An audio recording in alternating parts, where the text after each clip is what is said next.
things I learned from the movie 3 BHK. Spoiler alert, படத்தோட ஒரு சில சீனை எக்ஸ்பிளைன் பண்ற மாதிரி இருக்கும். Lesson number 1. You're an engineering graduate but not an engineer.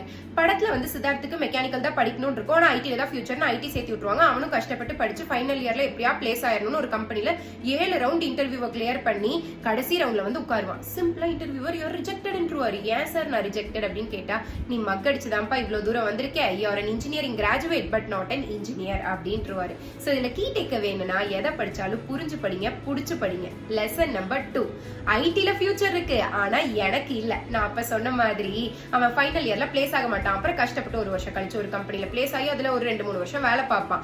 மேனேஜரோட ஒரு 1-on-1 நடக்கும், like review meeting, hike meeting. அப்ப அதுல மேனேஜர் என்ன சொல்லுவாருன்னா, உன்னோட வேலையில எப்படி நீ கண்ட்ரோல் சி கண்ட்ரோல் வி பண்ற, அந்த மாதிரி ஒரு ரிவ்யூவை நான் கண்ட்ரோல் சி கண்ட்ரோல் வி பண்ணிடுறேன், உனக்கு ஹைக்லாம் கிடையாது அப்படின்ட்டுருவாரு.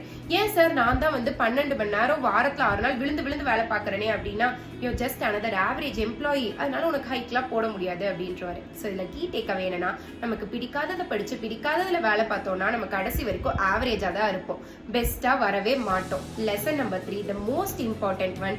ஃபியூச்சர் நல்லா இருக்கும், ஃபியூச்சர் நல்லா இருக்கும்னு சொல்றீங்களே, அந்த ஃபியூச்சர் தான் எங்கப்பா அப்படின்னு. அந்த படத்துல சரத்குமார் வந்து அவங்களுக்கு வந்து எல்லா முக்கியமான லைஃப் டிசிஷன்ஸ்லயும் ஃபியூச்சர் நல்லா இருக்கும், இதை படிக்கும், ஃபியூச்சர் நல்லா இருக்கும், இவனை கல்யாணம் பண்ணிக்கோங்க, ஃபியூச்சர் நல்லா இருக்கும், இந்த வேலைக்கு போ அப்படின்னு சொல்லுவாரு. ஆனா கடைசி வரைக்கும் 34 வயசு வரைக்கும் அவன் பெருசா ஹாப்பியா இருந்திருக்கவே மாட்டான்.